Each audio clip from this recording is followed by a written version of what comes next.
ാണ്. ഞാൻ +2 ശേഷം ജർമ്മൻ പഠിക്കുകയായിരുന്നു.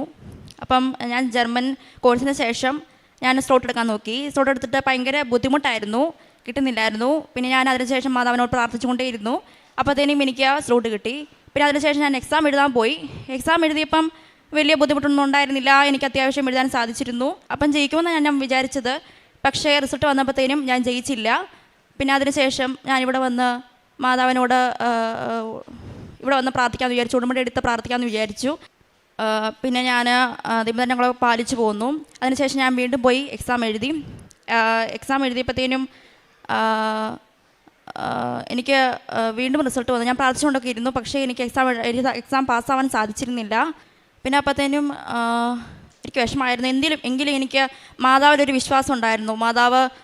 മാതാവിനൊരു സമയമുണ്ട്, ആ തക്ക സമയത്ത് മാതാവിനെ ഉയർത്തും എന്നൊരു വിശ്വാസം ഉണ്ടായിരുന്നു. അതുകൊണ്ട് എനിക്ക് നിരാശ അങ്ങനെയൊന്നും ഉണ്ടായിരുന്നില്ല. ഞാൻ വീണ്ടും പ്രവർത്തിച്ചുകൊണ്ടിരുന്നു.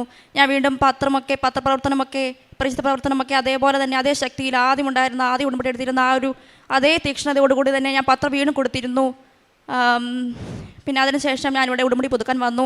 ഉടമ്പടി പുതുക്കാൻ വന്നപ്പം ഉടമ്പടി പുതുക്കുന്ന സെക്ഷനിലെ ഒരു സിസ്റ്റർ എന്നോട് പറഞ്ഞു, മോളെ നീ ഇപ്രാവശ്യം പ്രാർത്ഥിച്ചോ, ഇപ്രാവശ്യം നീ പാസ്സാവും, മോളാണെങ്കിൽ ഇതിൻ്റെ കൂടെ വചനം കൂടെ എഴുതി പ്രാർത്ഥിക്കുക എന്ന് പറഞ്ഞു. അപ്പം ഇത് കേട്ടപ്പം എനിക്ക് മാതാവ് എന്നോട് വന്ന് പറയുന്നതായിട്ട് എനിക്ക് തോന്നി. വചനം പ്രാർത്ഥിച്ചു, ഇപ്രാവശ്യം നിനക്ക് കിട്ടും എന്ന മാതാവായിട്ട് എനിക്ക് പറയുന്നതായിട്ട് എനിക്ക് തോന്നി.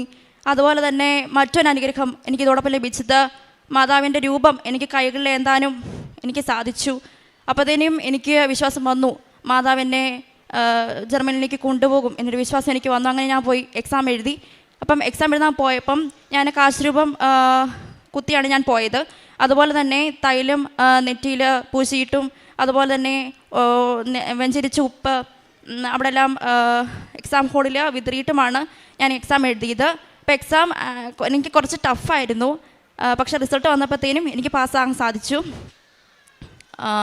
അതുപോലെ തന്നെ പ്രോസസ്സിങ്ങും വളരെ സ്മൂത്തായിട്ടാണ് നടന്നു പോയത്.